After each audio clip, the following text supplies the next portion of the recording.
Hello, hello, everyone. Good evening. Thank you all for being here with us tonight. As always, I hope you and your loved ones are safe and well.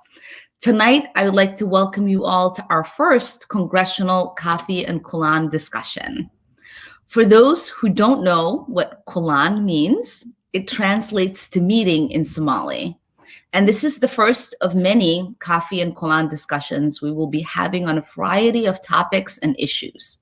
This evening, we will discuss cannabis legalization. Support for legalization has been increasing in recent years.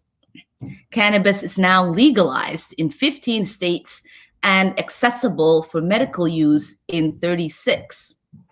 It is time we universally pass legislation that allows recreational use of cannabis for adults only, expunges past charges, and regulates the sale of cannabis.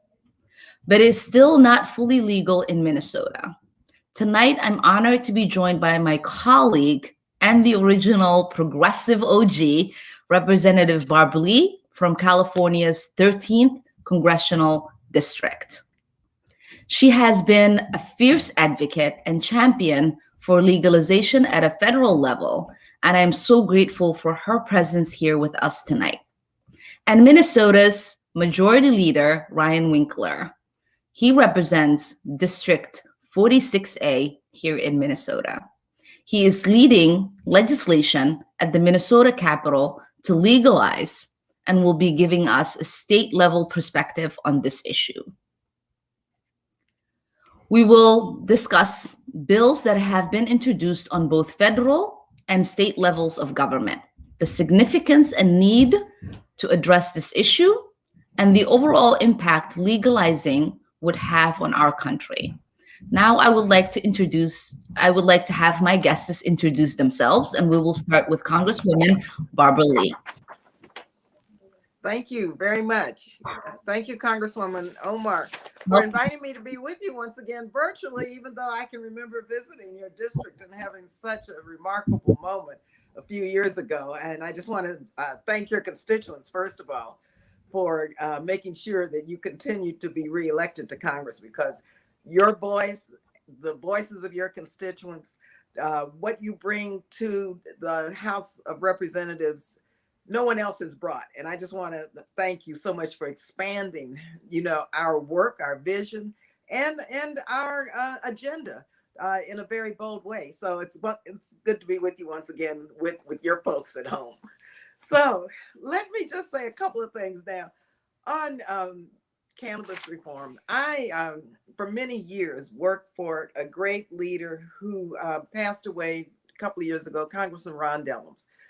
And this was in the 70s and 80s. And during that time, we worked with a variety of organizations because we saw what was coming, and we saw the disparities, and we saw the racial equity issue in the marijuana laws, the war on drugs with Ronald Reagan. We knew what was taking place then. And so we worked with a variety of organizations then to try to begin to deschedule and legalize marijuana at the federal level. So for me, this is almost a lifelong struggle and fight. And finally, I'm able now to serve as the co-chair of the Cannabis Caucus, which is bipartisan in the House of Representatives. So we do have Republicans and Democrats who work on cannabis legislation. Let me just mention a couple of facts. According to ACLU, for example, and why this is so important in terms of racial justice. Black Americans are nearly 4 times more likely to be arrested for cannabis-related crimes than white Americans. Black and brown people are targeted more frequently than white Americans despite equal rates of use. Additionally, prison sentences for Black and brown people are more likely and also lengthier than white people. Black men receive sentences over 13% longer than white men. And nearly 80% of people in federal prison for drug offenses are African American, Black, or Latino. So this is serious. I mean, and this is all a part of the war on drugs. And this is some say the unintended consequence, but I say it's the intended consequence in America, and it's part of the structural racism that's part of the DNA of America. And so this past November, we saw 5 different states pass cannabis measures for adult use or medicinal cannabis. We saw Arizona, Montana, New Jersey, Mississippi, and South Dakota. So now 36 states have legalized medicinal cannabis, and 15 have legalized adult use cannabis. Last December, we passed the Marijuana Opportunity and Reinvestment and Expungement Act of, well, 2020. It's called the MORE Act, and we're going to reintroduce it again. But this is a real breakthrough because we got it off of the floor. And people want cannabis reform, and it's time now that Congress catches up. And so, just briefly, in the MORE Act, it included, and I'm so proud of the fact I introduced the very first cannabis reform bill called the Marijuana Justice Act. So, the Marijuana Justice Act, what it did was expunge all the records of those convicted of drug offenses, provide for descheduling, of course, and provide for a restorative justice fund, because we know that so many people, their lives have been shattered as a result of these unjust laws. So we have to help build a fund so that people can move on with their lives with job training, business opportunities, or wherever they so desire. And finally, we put in the bill, my Respect Act, which is about equity in the business. We know that less than 1% of the licenses are granted to people of color. And it's $1 billion business. And so if states are going to pass these laws, if we're going to, and we will deschedule, then these business opportunities create tax revenue and jobs, good paying jobs for our communities. And so the MORE Act encompasses all of that. And I had what we called, some people call it the Reefer Act. I called it the Refer Act. It just depends on, how you want to call it. But what it did was denied. I'm on the Appropriations Committee. So we would not fund any agency that goes into the states and vamps on marijuana dispensaries or producers if the states have actually passed their laws. And so we would not allow federal funding to any entity that would do that. So I'll just stop now and just say thank you so much for having me with you. It's really wonderful to be here. I'm glad that Minnesota is moving ahead. And I look forward to hearing Representative Winkler and know what you're doing there. Thank you again. Well, wonderful. Thank you so much, Congresswoman. And we are delighted to have you as an appropriator. Now I will let Representative Ryan Winkler introduce himself. Good evening. Thank you so much, Ilhan, for having this forum and for introducing me remotely to Congresswoman Lee. It's a real honor to be in the same Zoom with you, Congresswoman. And I want to say at the beginning that everything that you just talked about as goals for cannabis reform, cannabis legalization, are exactly the same goals that we have here in Minnesota. We know, for example, at the outset that there are some harms associated with cannabis. Kids and youth access is not a good thing. There are certain psychological conditions that cannabis can exacerbate and create problems. But the harms that cannabis creates are far outweighed by the criminal prohibition of cannabis that we have today. And I fully agree with you that our laws are working exactly as they were intended to work. They were intended to criminalize people based on their skin color. They were based on their race. They were intended to criminalize people based on where they lived and to create tools for law enforcement to unfairly apply the law. So we know that harm has been going on for decades. And at the heart of our bill in Minnesota is a desire to right past wrongs, to legalize, to expunge criminal records, and to deliberately create opportunities for people in communities hardest hit by the war on drugs to be involved in the business, to have opportunities to participate in the workforce, and to make sure that those communities actually benefit from the revenue raised from cannabis.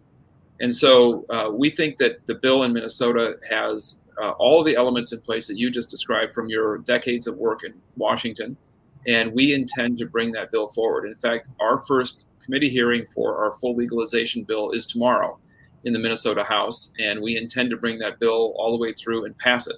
We didn't do it quite as quickly as the U.S. House did in December, but we do intend to bring it all the way through, and we think it will set a standard for equity, for righting past wrongs and addressing the racist war on crime, to create a Minnesota-based business for small business, micro business, and craft type businesses. We will allow Minnesotans to have the basic freedom to safely use a product that they will enjoy both for its health benefits and for its personal use. And we will make sure that those who do get health benefits have a product that is affordable and they know what they're getting. So it's time to end this past approach. It is long past time to make cannabis legal in Minnesota and to begin dismantling the structural criminal justice attack on Black and brown Minnesotans, Black and brown Americans, and we can do it with this bill, and we're going to push hard, and I'm excited to be here with you to talk about it. Yeah, thank you, Representative Winkler. And I'm just excited for us to have this discussion. But first, before we dive into it, I would like for us to play a short video to help set the stage for the discussion that we will engage in. In 2020, there was one issue both Republicans and Democrats could agree on. An overwhelming majority of voters said yes to the legalization of marijuana. Montana voters gave their clear backing to marijuana. Arizona, South Dakota. You could say a lot of New Jersey voters are high tonight. New Jersey arrests around 30,000 people a year for marijuana possession, more than almost any other state. But this year, they voted to legalize marijuana. Arizona voted to legalize it too. So did Montana. So did South Dakota. Medical marijuana was passed in Mississippi. Now 1 in 3 Americans live in a state where access to marijuana has been legalized. Oregon took it even further and decriminalized possession of all drugs on Election Day. Over decades, America's war on drugs has put millions of people in prison. And today, it's widely understood to have disproportionately affected people of color. For example, Black Americans use marijuana at the same rates as white Americans, but are arrested for it at a much higher rate. This map shows that more and more Americans are starting to turn against the country's harsh drug laws, but ending them entirely will be a lot more complicated.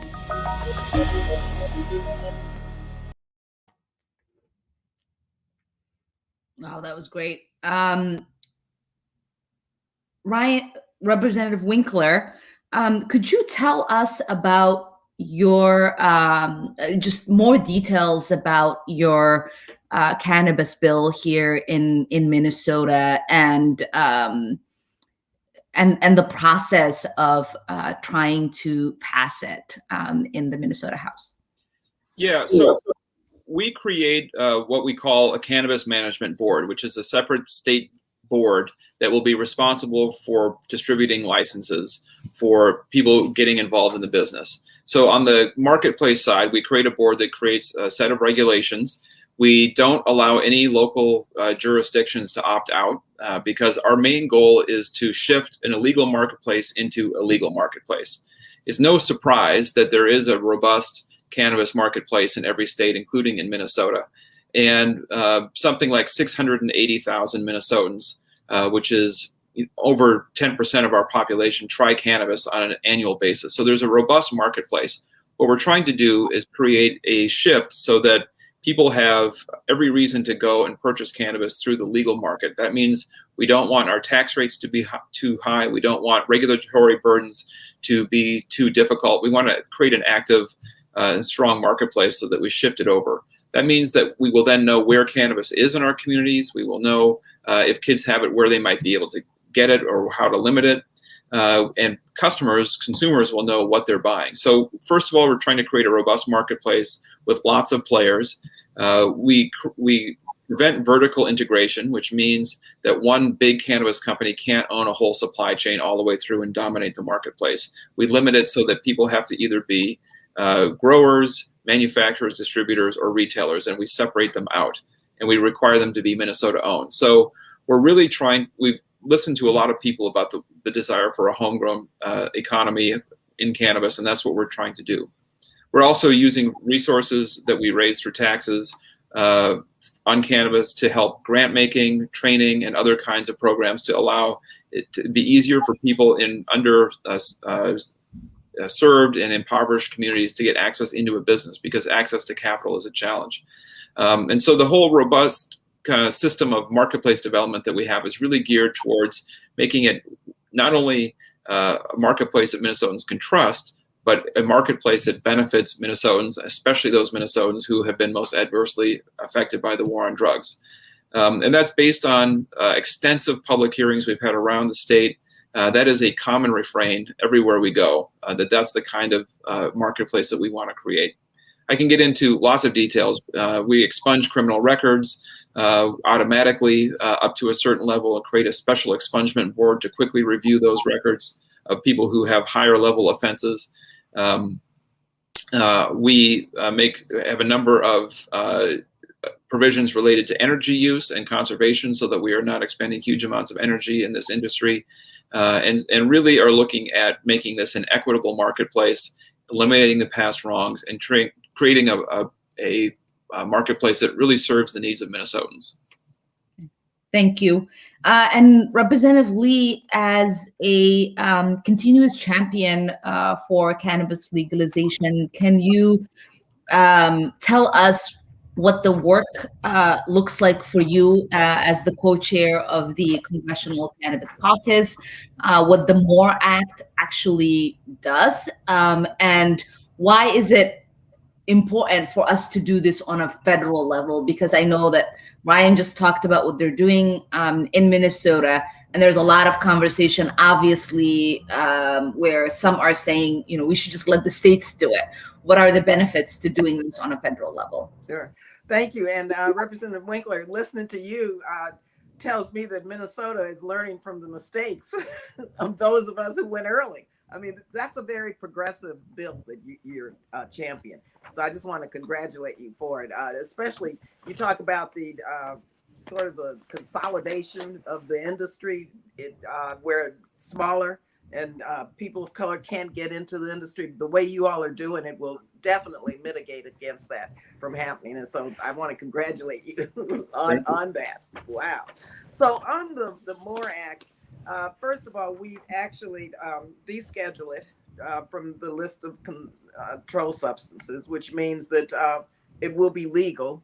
Okay, which means, going to the second part of your question, is that, for instance, in my district in California, the feds would come in and shut dispensaries down because they say they were violating federal law, when in fact they were not violating state law.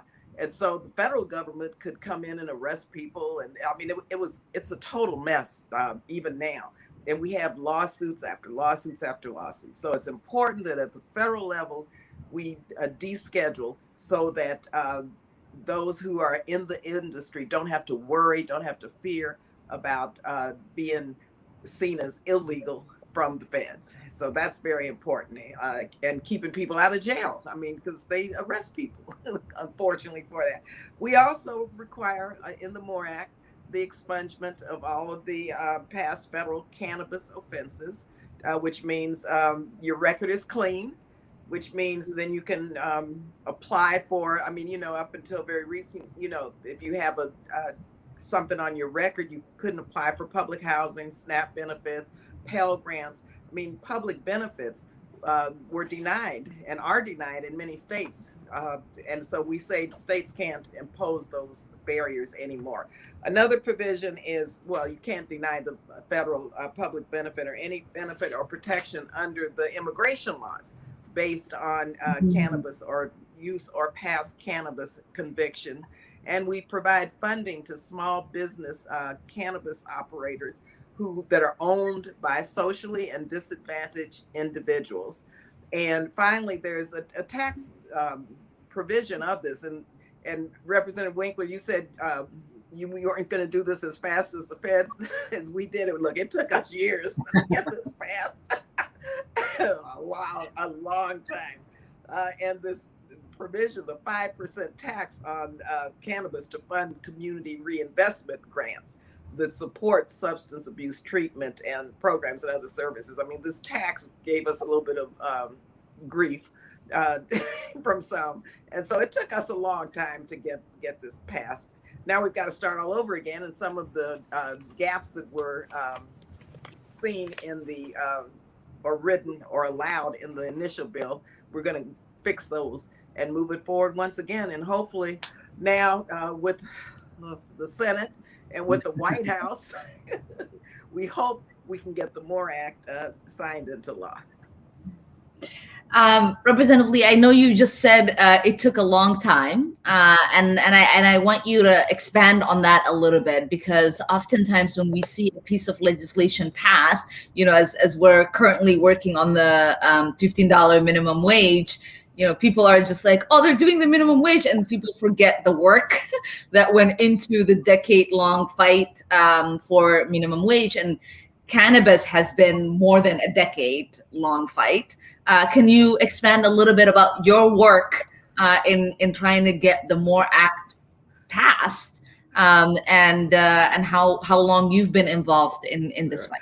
Well, let me just mention the fight for 15 first of all, because I have to give credit to your Attorney General, Keith Ellison, because I was the former co-chair of the Progressive Caucus, and then Keith took over with Mark, and Keith led on the fight for 15. And we were in New York, we were in DC and California protesting. I mean, the Progressive Caucus, we were out in the streets fighting for a $15 minimum wage. And so I just have to salute Keith. I once was at a strike with him in front of McDonald's at 4:30 in the morning. So yes. Right. Yeah. So we can't revise history on this. And so I'm glad you mentioned it, but it was Minnesota, okay? Your Attorney General that led the way. So here we are now. So on cannabis reform, let me tell you, first of all, we've had a cannabis caucus for probably 8 or 9 years. Never a person of color, never a woman to co-chair it. So Earl Blumenauer and myself, we conspired because he gets it, and he's led on so many issues as it relates to cannabis reform. And this racial justice component of it was so dear to his heart, until we figured out that it was about time that a Black woman be a co-chair of the Cannabis Caucus with, say, a Don Young out of Alaska, and to bring the Republicans on board to view cannabis reform with an added lens of racial justice. So that goes back years. So I introduced the very first, way before the MORE Act, as I said, the Marijuana Justice Act. Gosh, let me see if I have the dates. This probably was 6 years ago, maybe. I mean, and that set the stage for the MORE Act, because what I just told you about the MORE Act, those provisions for the most part were in the Marijuana Justice Act. And so I believe it was when Jerry Nadler became chair of the Judiciary Committee. It was then that we talked about a broader, more comprehensive bill that included not only my Marijuana Justice Act, but the Reefer Act, and the Respect Act, and some other provisions also. And so that must have been 4 years ago, I think. And so we've been plugging along, building, but we had to build public support also, and Republican support. Now we still have, I don't remember how many Republicans voted for it, but we had quite a few Republicans vote for it when it was on the floor last year. Mm-hmm. And so this took, I would say overall, a good, for me personally, starting with the Marijuana Justice Act, this took at least 7 or 8 years just to get to this point. Mm-hmm. Where we were able to get the MORE Act off of the floor. So you all are doing well. I gotta commend you. Because this process is one of negotiation.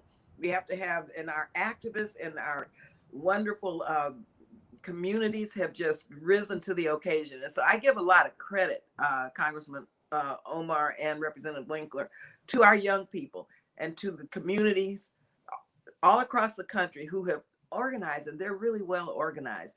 We've done panels, we've done marches, rallies, we've done now Zoom calls, we've done hearings. They've come to Capitol Hill to testify. I mean, and so the public support, we had to, we believe, I know Congresswoman Omar and myself believe in inside-outside strategy. So we had to work with our outside groups and negotiate and navigate and push. And so that gave us on the inside the ability and the confidence and the backing to move forward with the bills. But it took a heck of a lot. I mean, the public and our communities were so instrumental in getting this passed. Yeah. Ryan, you're probably, as the majority leader, are aware of this. In Minnesota, we have one of the worst disparities between Black people and white people of any state in the country. And I know, Congresswoman, in those conversations that we had when you came to visit, you got a front row seat to witnessing some of the serious conversations that we're having about racial equity in our state. And I know that majority of the discussion around cannabis has been about how it will address and help reduce some of the racial disparities that exist around the country, and specifically in Minnesota. And I wanted you both to touch on that. How do you see it impacting the racial equity disparities that exist in our state and across the country? Well, I don't want to say that this is going to solve all criminal justice disparities in Minnesota. Far from it. But there is no question that cannabis arrests have led to a lot of other charges. Searches based on just smelling cannabis, stops based on smelling cannabis, to the terrible situation, killing of Philando Castile, which in part was based on cannabis smell in the car, and that was part of the outrageous justification from the officer for why he was not in the right frame of mind with respect to that stop. So it can have devastating consequences, and that disproportionality is throughout the criminal system. I mean, in Minnesota, we were one of the first states to decriminalize a small amount of cannabis, an ounce and a half or less. But above that, it is still a felony. And those felony convictions, we don't serve long prison terms in Minnesota, but we have among the longest probation and parole sentences of any state in the nation. So people are affected directly in the criminal justice system for years. And then you add to that the limitations on housing, background checks for other kinds of licenses, job applications, you name it. The collateral consequences of being caught up in a cannabis arrest or a cannabis conviction can be lifelong, and they disproportionately affect families and communities who are least able to overcome some of those barriers. So we have a real mission in pursuing this bill to address those harms. And the stats that you cited, Congresswoman, are correct nationwide, but they're even worse in Minnesota. So the Minnesota ACLU has done similar kinds of studies and found that you are 10 times more likely to be arrested if you are Black than if you're white in Hennepin County or in Dakota County. And that's actually gotten worse over time, despite the fact that here, as in the rest of the nation, use rates are effectively the same between African Americans and whites. So we have a real disparity issue, as you alluded to, Congresswoman Omar, in Minnesota that is worse than the rest of the country. It is in some ways more intractable. It is no surprise, frankly, that we have experienced what we've experienced in this state in the last year, because eventually this kind of injustice leads to a response that demands justice. And so we're not going to fix it all with this bill, but we have racial equity and righting those wrongs at the very heart of the work. And when we reached out to House Democrats in Minnesota for their number one, what are the reasons you support legalization? The overwhelming answer is racial justice. That is the number one reason Democrats have for pursuing this legislation. It's no longer just about reefer madness. It's no longer just about people wanting to enjoy cannabis on their own. It's really about recognizing the deliberate harms that we continue to visit on people in a way that is unjust, and it is absolutely unsustainable for Minnesota. Cannabis prohibition is really one of the single largest drivers of no-knock arrest, stop and frisk, asset forfeiture. I mean, you name it. And guess who's arrested as a result of this? And so it really is, we have to see this also in context of structural racism and white supremacy, because we're dealing with all of that in this country now. And this is but one piece of trying to address structural racism at its core. The war on drugs, we know, okay, we know the statistics, we know what has happened, but it has just messed up the lives of so many people, their children and their communities. And so I see this as, especially in terms of the expungement of records and in terms of the reinvestment in community programs and in job training and business opportunities, as repairing the damage, because it was the United States government that perpetrated laws that wreaked this havoc on people and created such disastrous lives. And so we owe a debt, I think, to people who have been victimized by these laws, and they're mainly Black and brown people. And so, so I see this as part of our continuation, not only of criminal justice reform, but of addressing all of the issues around structural racism. I think it's also a really important piece to point out that there is disproportionality in the number of stops and arrests when it comes to Black youth or Black people. But there isn't really a there isn't disproportionality in usage among these communities. It's not like there are more Black people using cannabis than white people, right? Mm-hmm. That's right. And that's what the data shows us. Yeah. But I'm also curious because you know, as Ryan just said, he spoke to the Democratic caucus in Minnesota, and they overwhelmingly said this is a racial justice issue, this is a social justice issue, this is why they're supporting legalizing cannabis. But we also know that there is an overwhelming support by progressives and conservatives alike, because we're seeing states that are extremely conservative pass to legalize cannabis. Why do you think that's happening? What do you attribute that to? And Congresswoman, you can go first. Well, this is a money-making industry, first of all. So what can I say? Yeah, that I think you saw us pass the Safe Banking Act, for example, that allows federal banking laws to service cannabis-related businesses. Right now, cannabis being an industry that's legal in so many states, yet they don't have access to what legal, quote, businesses have at the federal level. And so they're denied, you know, I mean, it's a cash and carry business. And so I believe that many, if they don't see the racial justice, and many haven't until recently, I mean, heck, this is big time business. This is an industry, and this is something that is not going to go away. And I think it's a very competitive business now. And I'm glad that in Minnesota you're making sure that all of the equity issues are being addressed. But I think the profit motive, quite frankly, is very much a part of why we have support from others. Capitalism is alive, you're saying. Yes. All right. What about you?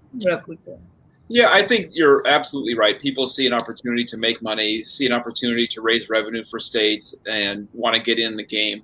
I also think that there is on the libertarian side of the Republican Party, there is, I think, a genuine commitment to criminal justice reform, and they don't necessarily like the prison industrial complex or the way in which a lot of these laws have been enforced. So I think there is a genuine concern on the right about certain parts of the right on this from kind of a libertarian standpoint. And I think it also is just a freedom issue for a lot of people. You know, in South Dakota, cannabis got almost as many votes as Donald Trump did. And so that is not, you know, and South Dakota is probably not a state super focused on racial justice issues, although, I mean, their native community would, you know, has a long-standing conversation going there. But for the most part, I think it is about the libertarian principle. The government shouldn't tell me what to do, and they shouldn't lock me up for doing something that's basically harmless. You know, I'm not, you know, I wouldn't say harmless, but that's the attitude. And the last thing, I guess, is just I think that there is a growing recognition that we've been sold a bill of goods on cannabis, reefer madness, that if you, you know, smoke a joint, the next thing you know, you're going to be addicted to heroin. I mean, all those scare tactics that had been used for so long. I think people now know enough people who use cannabis, who have experienced it, they've seen it happen in other states, and they realize it's just not that scary. Yeah. So Also, you know what? I think also the medicinal marijuana movement has created an awareness also of the benefits of marijuana and cannabis. And I just have to share that. Can I share this quick story? Uh, Today, it's about my mother. Today is the 6th anniversary of her passing. She died today, February 16th, 6 years ago. My mother, at 86 years old, had a knee replacement. She did fine at 86. That was her right knee. At 89, she needed another one. And the doctor said, we're not sure. She had COPD. So she went out to the mall to have her little walker fixed. She was perfect health except COPD, right? And she was in a lot of pain, her knee. And so this woman came up to her, and my mother was complaining about her knee, and she would always text me and write me, and day in and day out. She was so tech savvy at 89. And she said, well, this woman gave me some lotion today, and I'm going to take it home. And she told me to put it on my knee, right? She didn't know what it was. She took it home and she rubbed it on her knee. What is this? Guess what it was? So bottom line is, I would call my mother from the floor, from wherever I was, and I would say, how's your knee? And she'd say, oh, it's drunk. and she had no pain. I mean, my mother used this candle, and that's what it was. She finally got a runner to get her stuff. And she told me, and she made me go to the floor whenever we were debating these. She said, look, you better get down there and speak, and don't talk about you're going to vote for it. She said, you better bring some of your members and colleagues to vote for this, because she knew the benefit, and she was pain. Her knee did not bother her after she started using this cannabis lotion. And so I think that's, and her today, I'm thinking about her a lot. And she was the one who just pushed me. And I think a lot of people, maybe as a result of the benefits of medicinal marijuana, are now becoming aware more so of why they should support the legalization, so that more access to legal and recreational and whatever can be, we'd have those opportunities, people would, to have it. yeah. So we got a question from a constituent, and it sort of reminds me of the fact that these measures can pass when they're on the ballot. That we oftentimes will see polls showing exorbitant amount of support for a particular policy, and then have it not be supported by people on both sides of the aisle. And so this question from our constituent Beth is asking if you have a strategy of trying to get it through the Minnesota Senate that is currently controlled by the Republicans. Yeah, we have the pleasure of being the only legislative body in the nation that is split between Republicans and Democrats. We used to share that distinction with Congress, but Georgia fixed that for us. So we have a very progressive DFL House and a very conservative Republican Senate. And the Senate leader, Paul Gazelka, has expressed on multiple occasions his opposition to supporting the bill. But I think as we move our bill through the House, like Congresswoman Lee's experience in the U.S. House, I think we will pick up quite a bit of Republican support. And we know that a lot of Republicans, in fact, do support the bill. So our strategy is based on demonstrating strong support from Democrats, but also showing that Republicans want to have a chance to vote on the bill and want to have an opportunity to see if we can get it passed. So we have never passed it in the House before. We're going to do that, and we're going to work on a strategy of putting pressure on Senate leadership to at least bring the bill up and see if we can get the votes to pass it. And we have one or two little legislative tricks that we can use to try to do that. Wonderful. And Barbara, this question, I'll pass it to you. I know both of you have extensively talked about this, both in your intro and your answer to what the bills actually do. But it is probably someone who might have joined late. They're asking, what are they going to do for people who already have been charged, people who already have faced the legal consequences. What do these bills actually do for them? And then I also wanted for you to tell us a little bit about this letter that you are leading in Congress that I just signed on to, that is urging President Biden to do something about this particular question that's being asked about people who have already been charged with cannabis. Sure. Okay, the MORE Act, in terms of someone who's been unjustly charged by these unjust laws, it would actually change the marijuana policy, facilitating the expungement, okay, wiping records clear of low-level federal marijuana convictions, but also allows a pathway for felony convictions to be expunged, creating pathways for ownership of businesses in this space, in the cannabis space. We would also, in terms of community reinvestment, there's a 5% tax on the cannabis industry to provide for community reinvestment, job creation, business opportunities, all the equity issues as it relates to economic opportunities, job training, educational benefits. And also we would, in the bill, you know, there are federal benefits now that formerly incarcerated individuals, people who have drug charges on their record, can't access. Food stamps, SNAP benefits, public housing, Pell Grants. So there are many federal public benefits that are not accessible to those who have had records in terms of these convictions. And so I think, and so we deschedule it also, which means that you cannot, the federal government can't come into your community and arrest people or shut down businesses. And when they arrest people, you know who they arrest. And and so it really is a first start. It doesn't do everything, but it's a first start to repairing the damage of the failed war on drugs. And your letter? Oh, you want to hear about the letter now? Ryan, you know, okay, well, thank you for signing the letter, first of all. Now, let me give you just a little bit of history on this. Oh, God. I was on the drafting committee for the platform, the Democratic Party platform, right? And so I had to negotiate with the Bernie and Biden people, our section on cannabis. So, bottom line is, for the most part, we got expungement, we got reinvestment, we got a lot in, but not enough for many of us.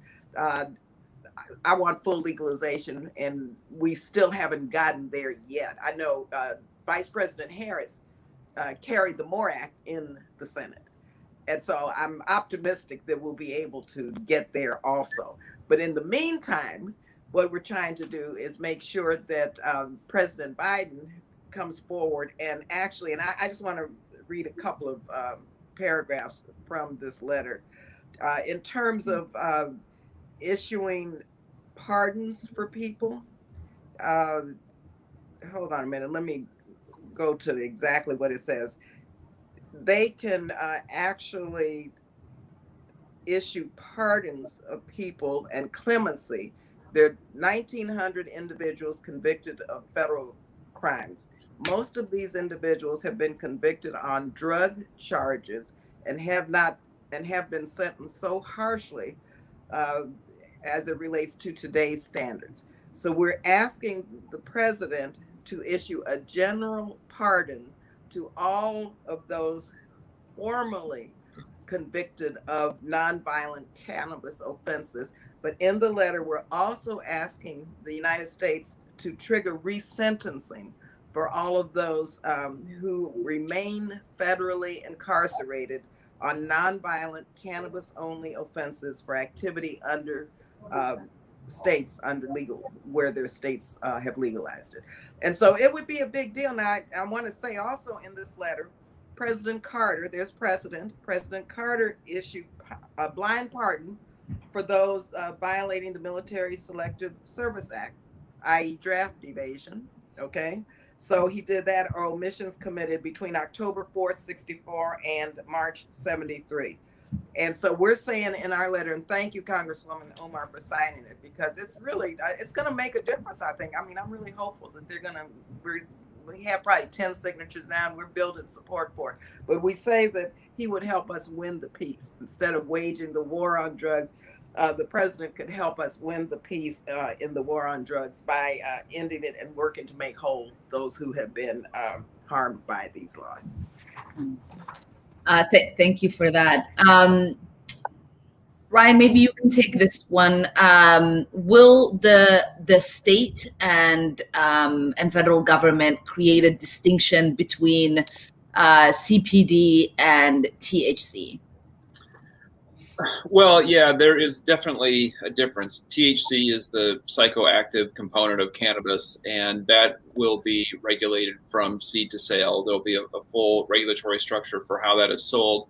The CBD, which is still, I think, not legal in Minnesota as such for sale, but you can, or for manufacture, but you can create in other places and then sell it in Minnesota.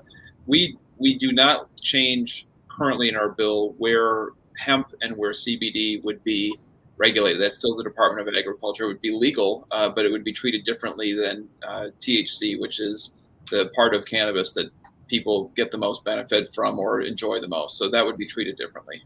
Mm-hmm. And Congresswoman, is that also the same? Mm-hmm. That's the same, yeah. Yeah. We have the same bill, Congresswoman. Yeah, I mean, you guys, I wish ours would had a little bit more of yours, what yours has. Also. Ryan, I'm wondering if you can tell us a little bit about,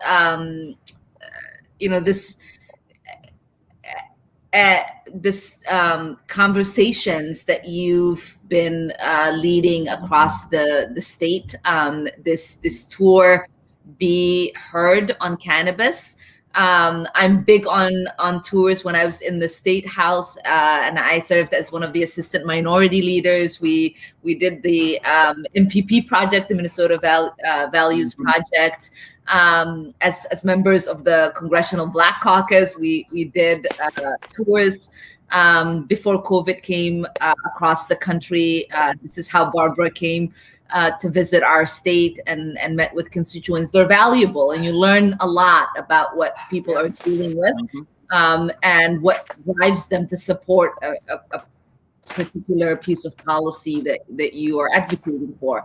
So tell us a little bit about what you learned about your tour, and where did you go? Yeah, so we went to 15 communities across Minnesota in the fall of 2019. Everywhere from Bemidji and Rochester and Austin to Minneapolis and St. Paul and a bunch of suburbs. We really covered the whole state.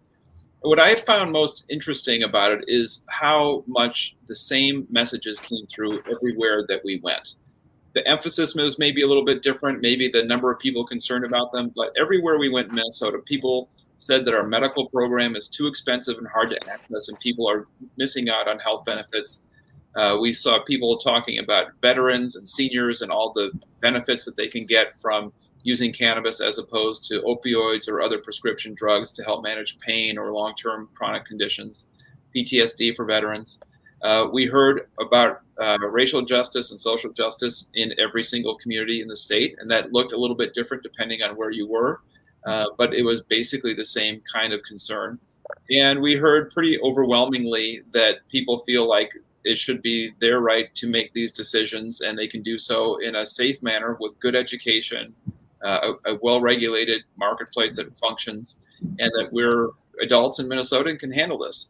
So that message was pretty much the same everywhere we went. I will say that people who raised concerns were also similar. They were concerned about driving under the influence. They were concerned about kids getting access, and they were concerned about cannabis use disorder. And we took those concerns seriously, and I tried to address them as best we can in the bill. So in some cases, there aren't perfect answers, but all legislation, all policy is a weighing of benefits and harms, and there are always trade-offs. And it's pretty clear that what we're doing now is not keeping cannabis out of the hands of people. It is not functioning in that way at all. It is not preventing any of the harms of cannabis, and a different approach would actually serve the state much better, even if you are concerned and worried about the effect of cannabis in our community. We can still do better by having a regulated approach versus a criminal approach. Yeah. Congresswoman, I know you talked about the number of people that should be pardoned retroactively. I'm wondering if you know the number of people that are currently incarcerated who are charged with who are facing a felony charge because of it. I really don't have the exact number. I'm just checking if we put that in the letter.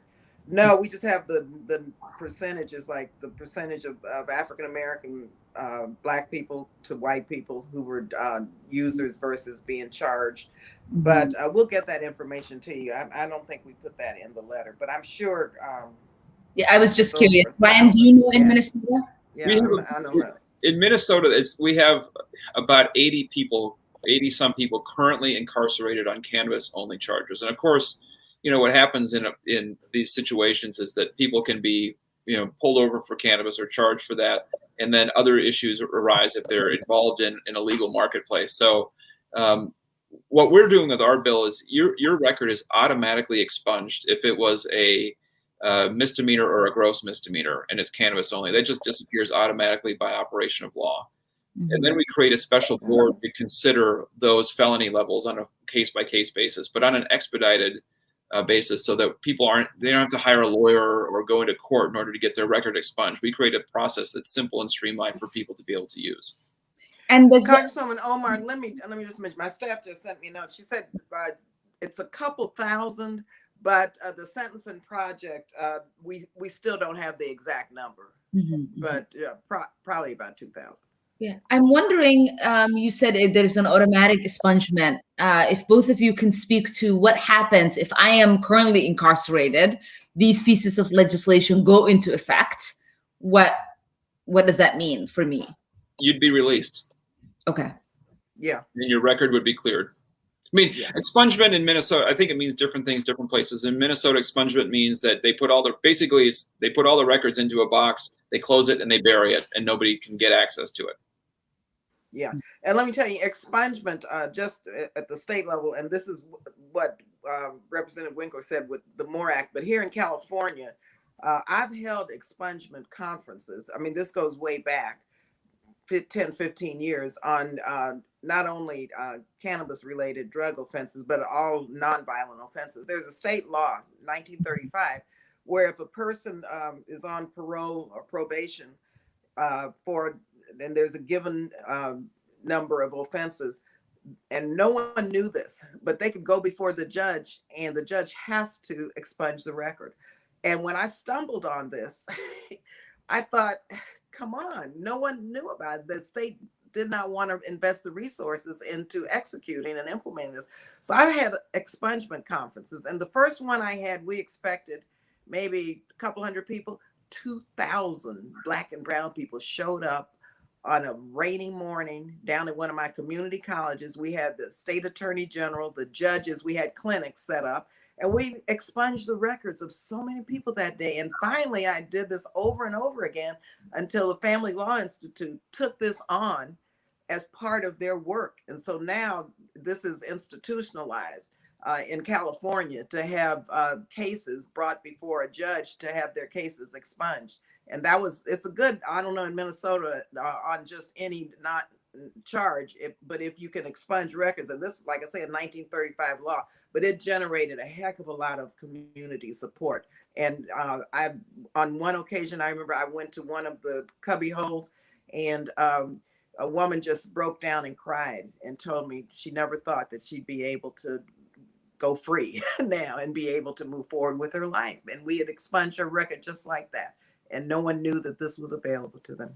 Yeah, it's been available. There are opportunities available here, and our expungement drives usually also garner a lot of people. Just the capacity and institutionalizing them happen. But that's an inspiration, and I'm sure Ryan and I can think of ways to expedite some of that. I am interested in knowing if we get lucky and we are able to pass the federal bill and have it signed into law. Do we still need the state law to also pass?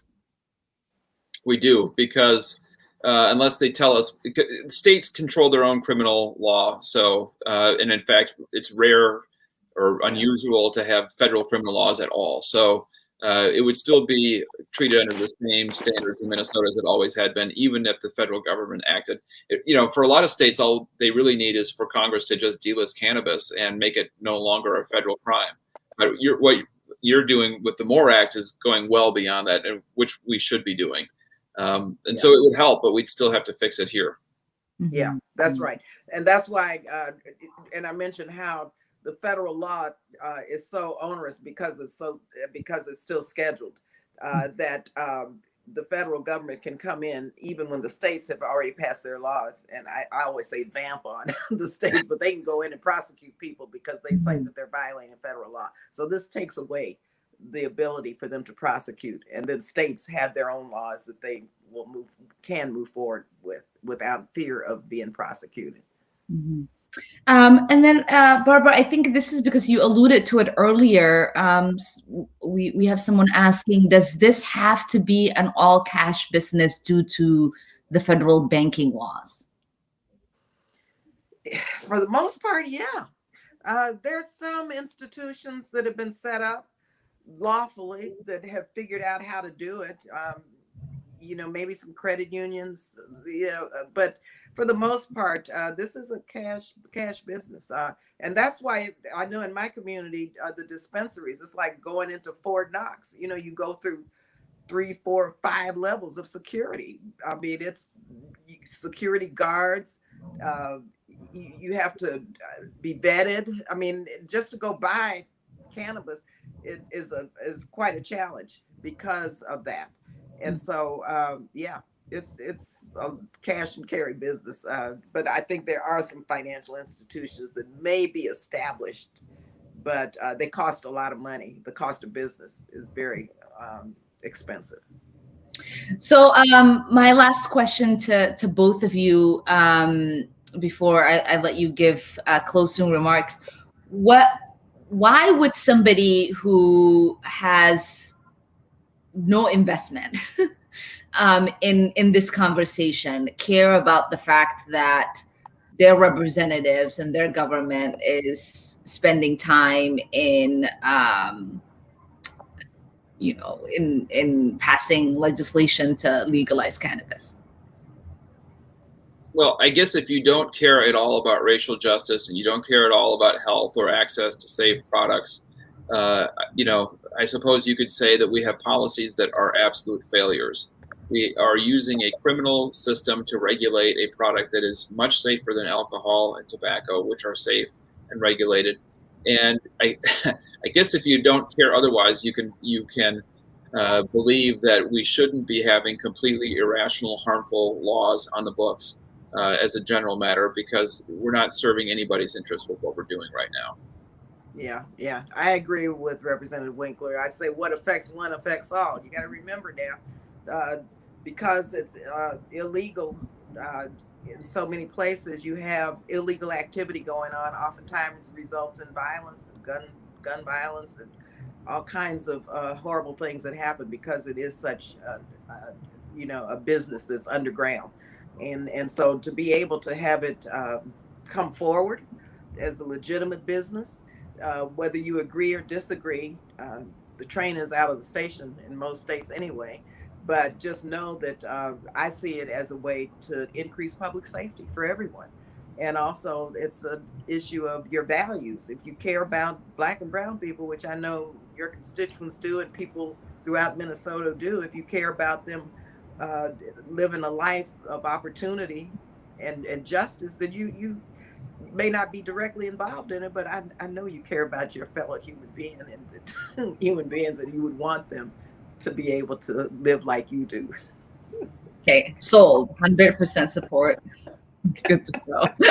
I will start with Majority Leader Ryan Winkler to give closing remarks. Well, I would just say, first of all, thank you for hosting this conversation and giving this opportunity for me to learn a lot and to share a conversation with someone who's been working on this issue and working on so many important issues for so long. It's just an honor to be here. And in the Minnesota House, we are going to start tomorrow with a committee hearing on our bill. We have a website, house.mn/cannabis, house.mn/cannabis, where you can get access to the bill. You can weigh in on your opinion, share ideas for how it should be changed or fixed or modified. And we will be going through weeks and weeks of hearings in committees on this bill. And so your opportunity to weigh in is still very much present. And we welcome your ideas, your suggestions, your improvements to the bill. We really want to make this issue work for Minnesota and be on top of it. And together with all the people who've been advocates on this issue for so long, we can get this right and move forward together. Well, Congresswoman Omar, thank you so much. This has been really wonderful being with you and Representative Winkler. And Representative Winkler, I want you to know you have opened my eyes to making sure that the MORE Act includes a lot of the very enlightened and progressive provisions that you have in your bill. And so, Congresswoman Omar, let's scrub it a little bit. We got some amendments to draft. We could work on that. Make it a little bit more Minnesota-like. And so just thank you for this. It's incredible.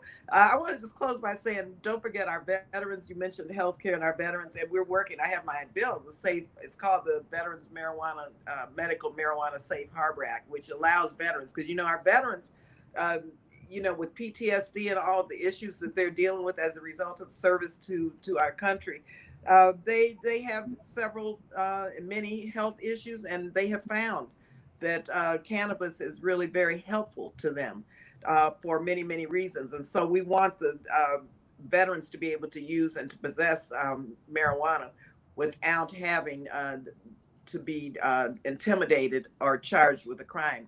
And so my bill, and it's picked up a lot of support, would allow for that, and would also allow the Veterans Administration to report on their findings and what they think is taking place. And the research is so critical, which we've been able to finally get done. So I think this has many legs to it, but I think this is overall an issue of, allowing for the American dream. There's so many people who have been shut out on so many fronts, and allowing for people to live healthier lives if in fact they have access to cannabis, which we know in many instances can help them live healthier. Yeah. Well, thank you both for your tremendous leadership on this policy, and it's been really a great honor to have this conversation with you all. I did also learn a lot, and I'm excited for the opportunity for us to fight to pass it in Minnesota and to pass it on a federal level. Proud to co-sponsor the MORE Act last session, and look forward to doing it again once you all introduce it.